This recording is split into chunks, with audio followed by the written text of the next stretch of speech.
नमस्कार। आज की हमारी चर्चा का विषय है भारत की नदी प्रणालियां। नमस्कार।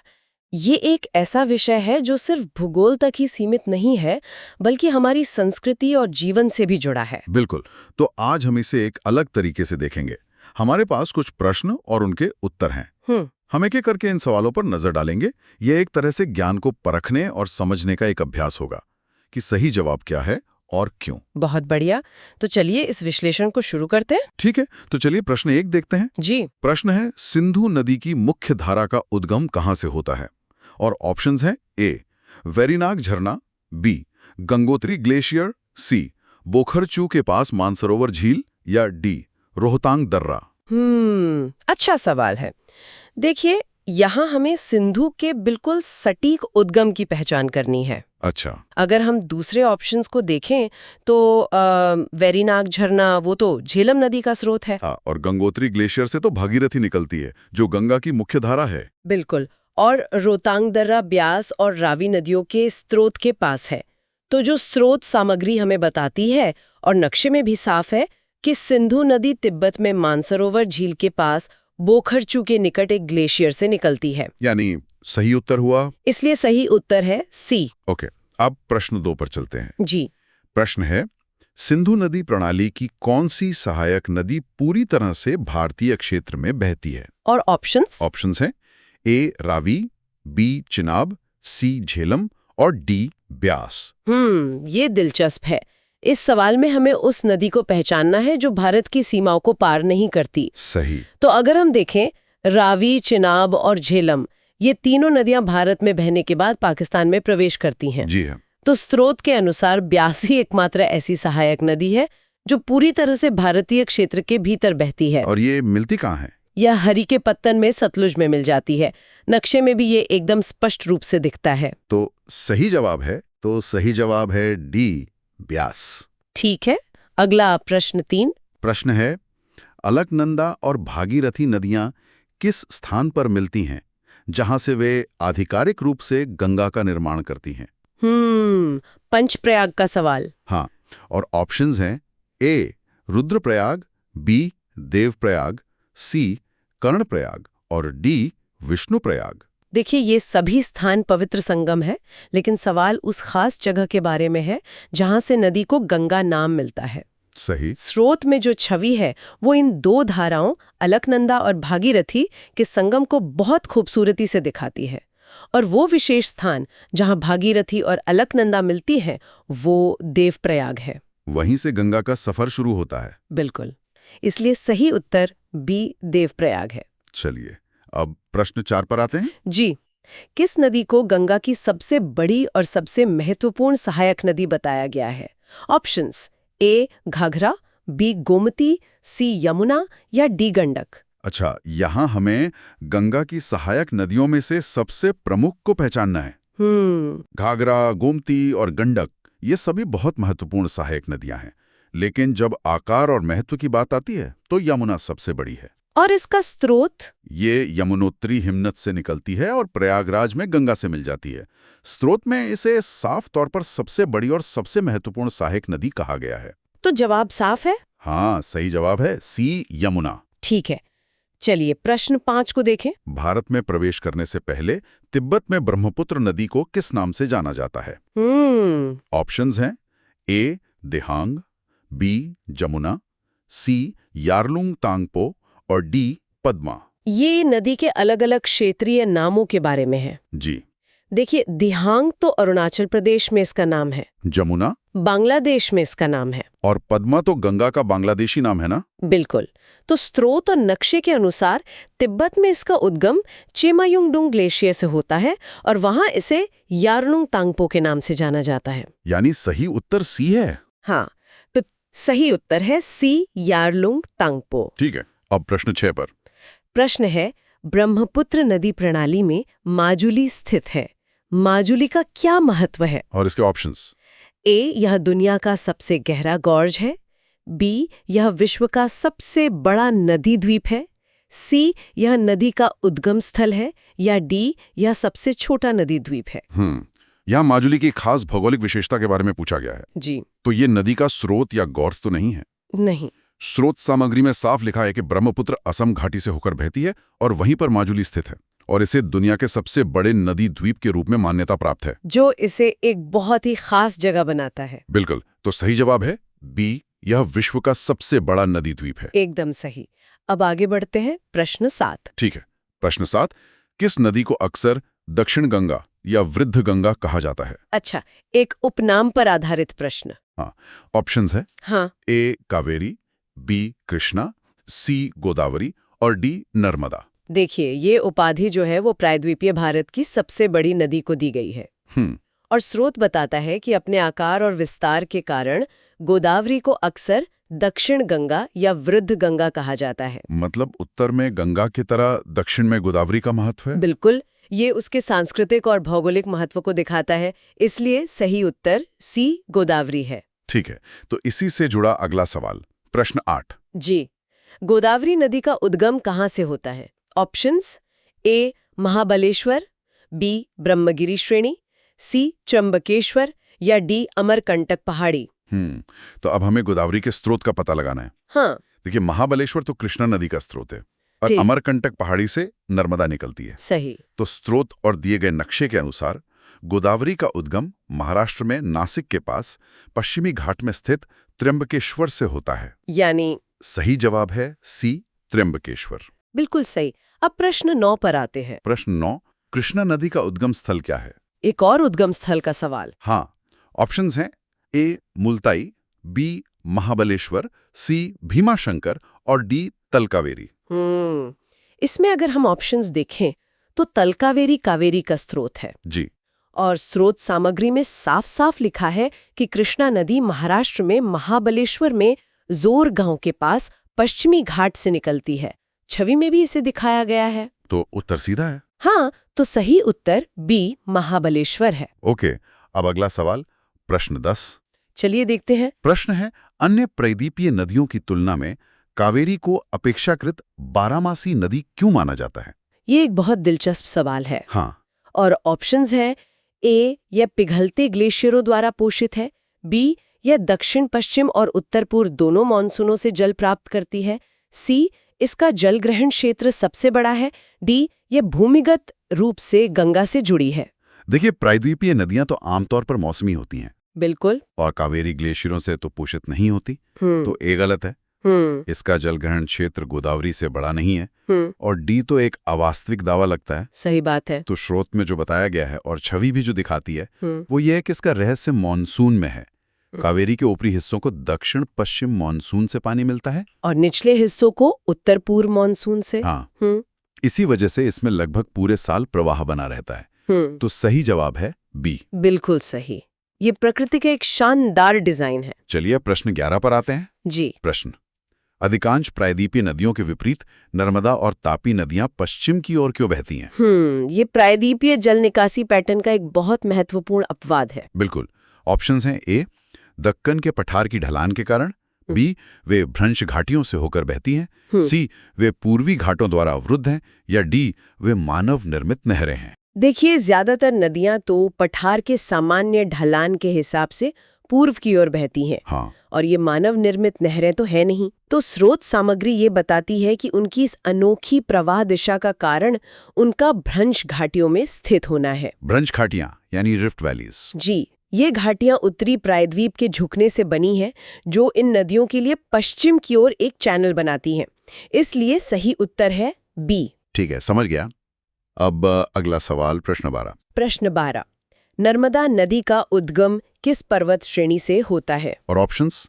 ए सतपुड़ा श्रेणी, बी अमरकंटक पहाड़ी, सी अरावली श्रेणी और डी पश्चिमी घाट।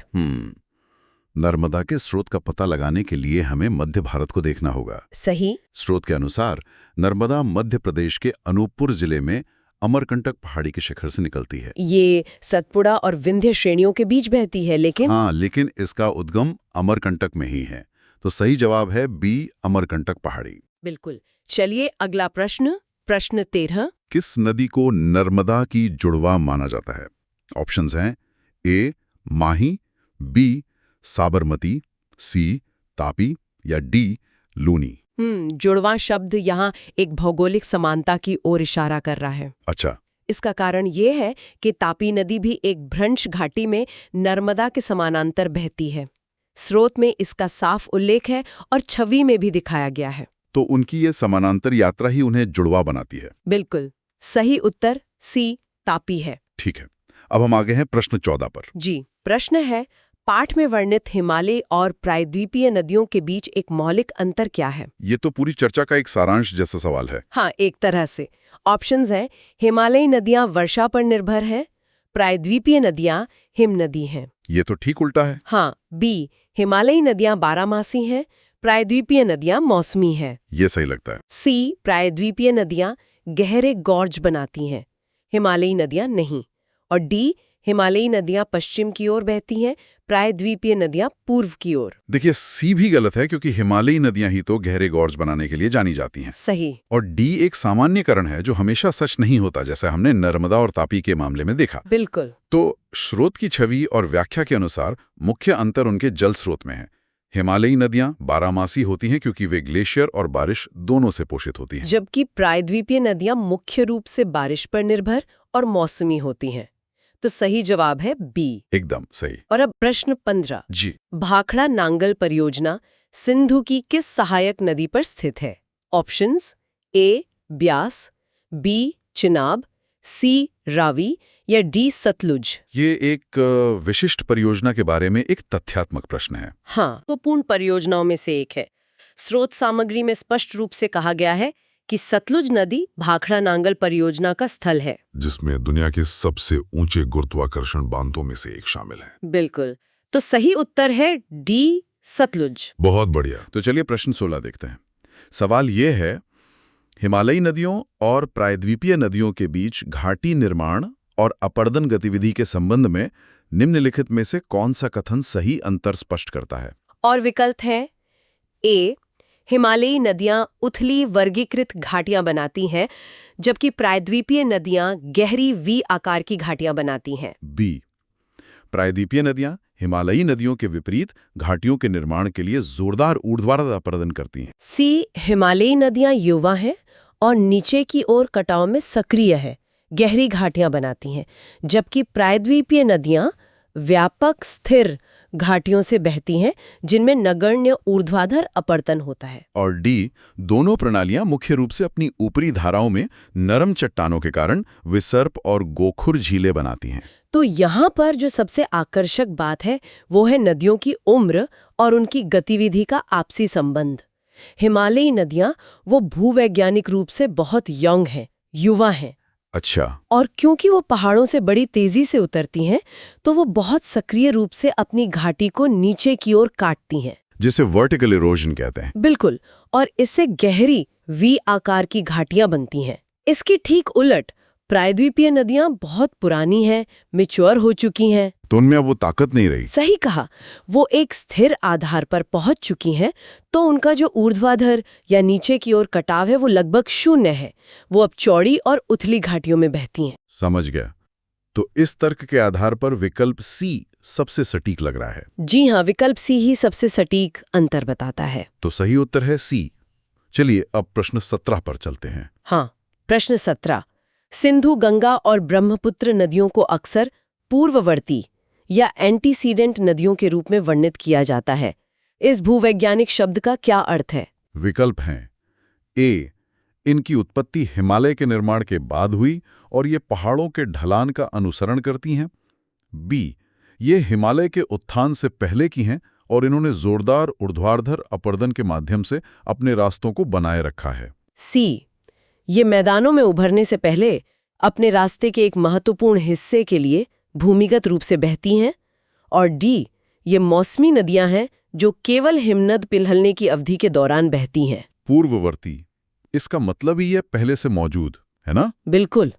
ये वो नदियां हैं जो हिमालय पर्वत श्रृंखला के उठने से भी बहुत पहले से बह रही थीं। एक मिनट, तो नदी पहले से थी और पहाड़ बाद में उसके रास्ते में आ गया? जी हाँ, और जैसी जैसी हिमालय ऊपर उठा, इन शक्तिशाली नदियों ने अपना रास्ता नहीं बदला, बल्कि उन्होंने उभरते हुए पहाड़ों को काटना शुरू कर दिया। किसी आरी की तरह। हाँ बिल्कुल, और अपना रास्ता बनाए रखा, जिससे विशाल और गहरी घाटियों, जिन्हें गॉर्ज कहते हैं, उनका निर्माण हुआ। तो उसका मतलब विकल्प ए तो सीधे सीधे गलत हो गया। जी, और इस हिसाब से विकल्प बी सही है, वे हिमालय से पहले की हैं। सही उत्तर बी।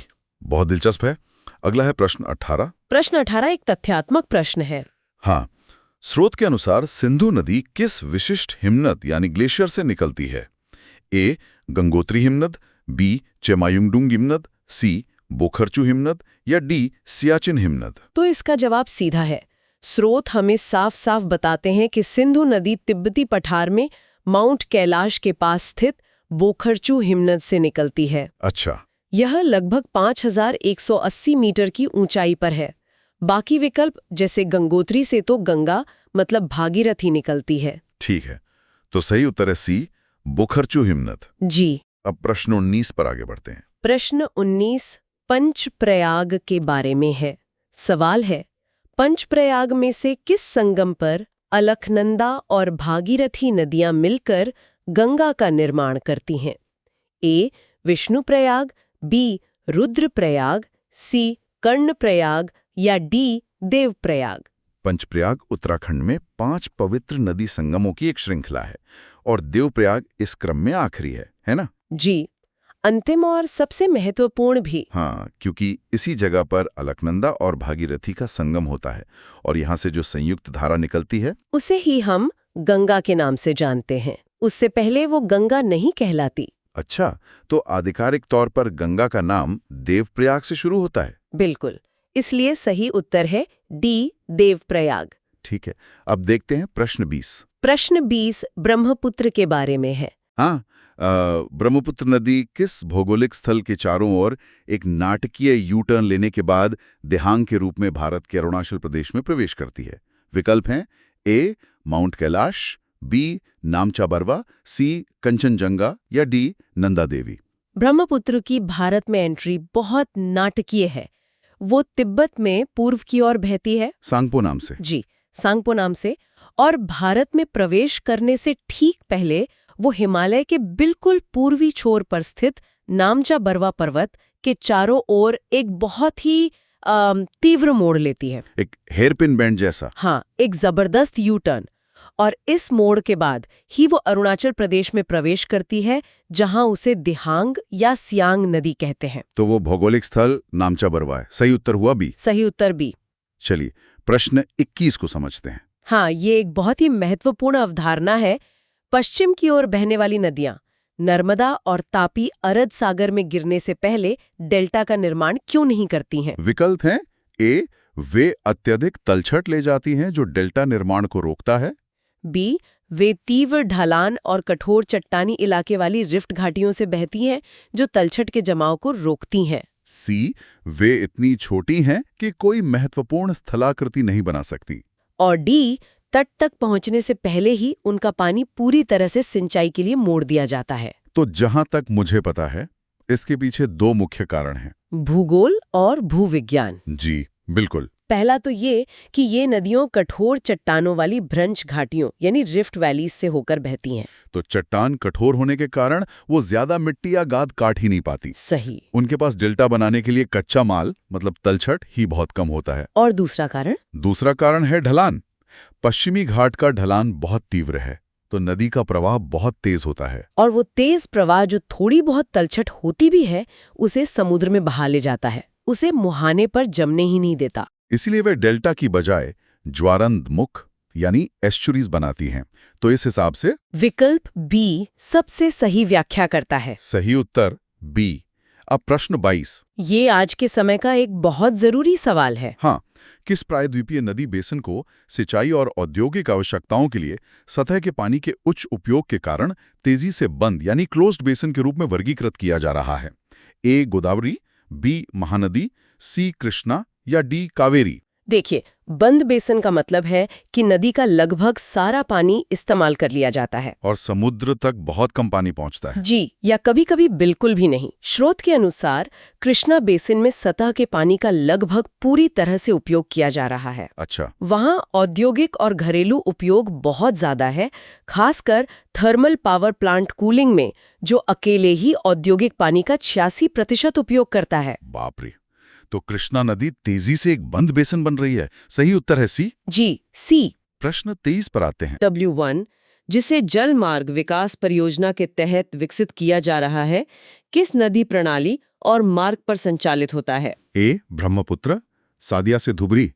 बी गंगा, भागीरथी हुगली, प्रयागराज से हल्दिया। सी गोदावरी, काकीनाडा से पुडुचेरी। और डी महानदी, तलचर से धामरा। ये तो एक सीधा तथ्यात्मक सवाल है। राष्ट्रीय जलमार्ग 1 भारत का सबसे लंबा जलमार्ग है जी, और ये गंगा भागीरथी हुगली नदी प्रणाली पर ही स्थित है। ये उत्तर प्रदेश के प्रयागराज को पश्चिम बंगाल के हल्दिया से जोड़ता है। इसकी कुल लंबाई 1620 किलोमीटर है। तो सही उत्तर है बी, गंगा भागीरथी हुगली प्रयागराज से हल्दिया। बिल्कुल।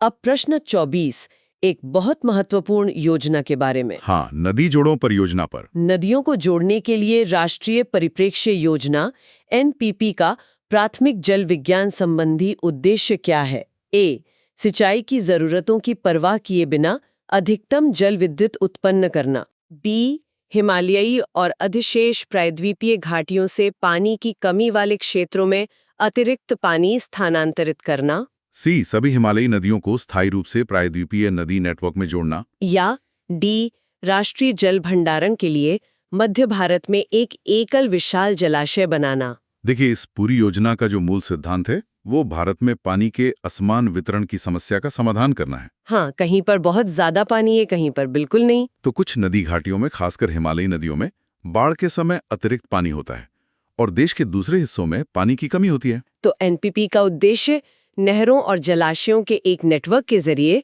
इस अतिरिक्त पानी को कमी वाले क्षेत्रों में स्थानांतरित करना है। जी, तो इस हिसाब से विकल्प बी इसका सबसे सही उद्देश्य बताता है। सही उत्तर बी।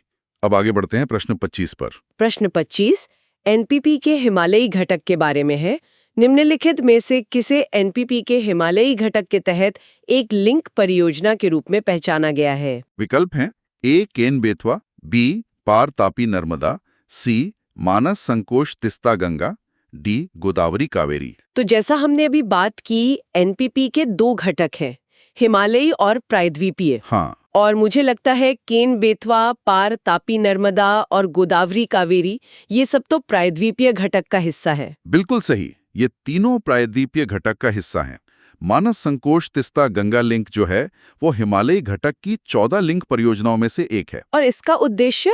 इसका उद्देश्य ब्रह्मपुत्र बेसिन से अतिरिक्त पानी को गंगा बेसिन में स्थानांतरित करना है। तो सही उत्तर है सी। जी, सी। अब प्रश्न 26, गोदावरी कावेरी लिंक पर। जी। सवाल है कि गोदावरी कावेरी लिंक के लिए प्रस्तावित चरण आई अंतरिम व्यवस्था में दक्षिण की ओर पानी को कैसे मोड़ने की योजना है? ए नासिक से चेन्नई तक सीधी पाइपलाइन, बी गोदावरी के अनुपयोगी पानी को कृष्णा, नागार्जुन सागर, फिर पेन्नार और अंत में कावेरी ग्रैंड एनीकट की ओर मोड़ना, सी पोलावरम बांध से सीधे वैगई नदी तक एक एकल मेगा नहर का निर्माण, डी टैंकरों के माध्यम से ताजे पानी के परिवहन के लिए अरब सागर का उपयोग करना। ये योजना एक सीधी नहर की नहीं है बल्कि एक क्रमिक लिंक प्रणाली पर आधारित है। अच्छा, एक चेन रिएक्शन की तरह। हाँ, कह सकते हैं। योजना के अनुसार पहले गोदावरी नदी के पानी को कृष्णा नदी में नागार्जुन सागर बांध पर लाया जाएगा। ठीक है। फिर कृष्णा के पानी को पेन्नार नदी में सोमासिला बांध पर और अंत में पेन्नार के पानी को कावेरी नदी पर ग्रैंड एनीकट में स्थानांतरित किया जाएगा। तो ये नदियों को आपस में जोड़ने की एक श्रृंखला है, कोई एक लंबी नहर नहीं। बिल्कुल। तो सही उत्तर है बी। सही उत्तर बी। चलिए प्रश्न 27 देखते हैं। हाँ, ये एक बहुत ही संवेदनशील मुद्दा है। केन बेतवा लिंक परियोजना KBLP, जो कार्यान्वयन के तहत पहली परियोजना है, में दौधन बांध का निर्माण शामिल है। इससे कौन सा संरक्षित क्षेत्र महत्वपूर्ण रूप से प्रभावित होगा? विकल्प हैं ए कान्हा राष्ट्रीय उद्यान, बी जिम कॉर्बेट राष्ट्रीय उद्यान, सी पन्ना टाइगर रिजर्व और डी रणथंभौर राष्ट्रीय उद्यान। ये परियोजना नदियों को जोड़ने के लाभ और उसकी जो पर्यावरणीय कीमत है उसके बीच के संघर्ष का एक प्रमुख उदाहरण है। हाँ, ये तो है। जो प्रस्तावित दौधन बांध है उसके निर्माण के परिणाम स्वरूप पन्ना टाइगर रिजर्व का एक बहुत बड़ा हिस्सा, लगभग 6017 हेक्टेयर वन भूमि, जलमग्न हो जाएगा हमेशा के लिए। जी, और ये इस परियोजना से जुड़ी सबसे बड़ी पर्यावरणीय चिंताओं में से एक है। तो इसका सही जवाब है सी पन्ना टाइगर रिजर्व। जी हाँ। अगला प्रश्न है 28। चंबल नदी प्रणाली को अनुकूलित करने के लिए संशोधित पार्वती काली सिंध चंबल PKC लिंक परियोजना को किस राज्य स्तरीय परियोजना के साथ एकीकृत किया गया है? ए कालेश्वरम लिफ्ट सिंचाई परियोजना, बी पूर्वी राजस्थान नहर परियोजना ERCP, सी सरदार सरोवर परियोजना या डी पोलावरम परियोजना। ये एकीकरण का मामला है ताकि संसाधनों का बेहतर उपयोग हो सके। जी, संशोधित PKC लिंक को पूर्वी राजस्थान नहर परियोजना यानी ERCP के साथ एकीकृत किया गया है। और इसका उद्देश्य क्या है? इसका उद्देश्य पूर्वी राजस्थान के 13 जिलों और मध्य प्रदेश के मालवा क्षेत्र को पीने और सिंचाई के लिए पानी उपलब्ध कराना है। तो सही उत्तर हुआ बी पूर्वी राजस्थान नहर परियोजना। सही उत्तर बी। अब प्रश्न 29 एक संस्थागत ढांचे पे। राष्ट्रीय नदी इंटरलिंकिंग प्राधिकरण NIRA की प्रस्तावित भूमिका क्या है? ए बिना किसी वित्तीय अधिकार के केवल एक सलाहकार निकाय के रूप में कार्य करना। बी NRP परियोजनाओं को लागू करने और धन जुटाने के लिए एक सशक्त स्वायत्त शीर्ष निकाय के रूप में NWDA को प्रतिस्थापित करना। सी केवल नेपाल और बांग्लादेश के साथ अंतर्राष्ट्रीय जल विवादों का प्रबंधन करना। और डी भारत में सभी नदी जल वितरण का निजीकरण करना। निरा को एक बहुत ही शक्तिशाली ऑटोनॉमस बॉडी के रूप में प्रस्तावित किया गया है। जी, ये सिर्फ एक सलाहकार निकाय नहीं होगा। इसका उद्देश्य है जो वर्तमान राष्ट्रीय जल विकास एजेंसी यानी NWDA है उसकी जगह लेना। इसे नदी जोड़ो परियोजनाओं की योजना बनाने, जांच करने, वित्त पोषण जिसमें ऋण जुटाना भी शामिल है और उन्हें लागू करने के लिए पूरे अधिकार दिए जाएंगे। तो इस हिसाब से विकल्प बी इसकी भूमिका को सबसे सही तरीके से बताता है। सही उत्तर बी। और अब हमारा अंतिम प्रश्न, प्रश्न 30। ये एक और महत्वपूर्ण पर्यावरणीय चिंता से जुड़ा है। हाँ, डाउनस्ट्रीम डेल्टा पारिस्थितिकी तंत्र पर अंतर बेसिन जल हस्तांतरण के प्रभाव के संबंध में एक प्रमुख पर्यावरणीय चिंता क्या है? ए डेल्टा में अचानक बाढ़ का खतरा बढ़ना, बी मीठे पानी के प्रवाह में कमी जिससे खारेपन की घुसनपेट और भूमि का क्षरण होता है, सी अतिरिक्त पानी के कारण मैंग्रोव की अत्यधिक वृद्धि, या डी डेल्टा क्षेत्र में नए ग्लेशियरों का निर्माण। ये एक बहुत गंभीर परिणाम है। अगर हम एक नदी का पानी दूसरी नदी में मोड़ देते हैं तो जो पहली नदी है उसके डेल्टा तक पहुंचने वाले ताजे पानी की मात्रा कम हो जाती है और इसके बहुत गंभीर परिणाम होते हैं। समुद्र का जो खारा पानी है वो नदी के मुहाने में और जमीन के अंदर घुसने लगता है, जिसे खारेपन की घुसपैठ या सॉल्ट वाटर इंट्रूजन कहते हैं। और इससे न केवल भूमि की उर्वरता कम होती है बल्कि ये उस क्षेत्र की मत्स्य पालन जैसी आजीविका को भी नष्ट कर सकता है। बिल्कुल, तो सबसे प्रमुख चिंता यही है। सही उत्तर बी। तो इन सवालों के जरिए हमने भारत की नदी प्रणालियों की एक विस्तृत तस्वीर देखी। हिमालय की युवा नदियों की ताकत से लेकर प्रायद्वीपीय भारत की पानी की कमी तक। हाँ, और हमने ये भी देखा कि कैसे इन चुनौतियों से निपटने के लिए राष्ट्रीय परिप्रेक्ष्य योजना जैसी विशाल परियोजनाएं प्रस्तावित हैं। लेकिन जैसा कि पन्ना टाइगर रिजर्व और डेल्टा के स्वास्थ्य जैसे उदाहरणों ने दिखाया, हर समाधान अपने साथ कुछ जटिल पर्यावरणीय प्रश्न भी लाता है। बिल्कुल, और ये हमें एक महत्वपूर्ण विचार के साथ छोड़ जाता है। जैसे जैसे पानी की मांग बढ़ती है, क्या बड़ी इंजीनियरिंग परियोजनाएं ही एकमात्र रास्ता हैं, या हमें पानी बचाने और स्थानीय स्तर पर जल स्रोतों को पुनर्जीवित करने के पारंपरिक और छोटे पैमाने के तरीकों को भी समान महत्व देना चाहिए? शायद असली समाधान इन दोनों दृष्टिकोणों के एक सही संतुलन में ही निहित है।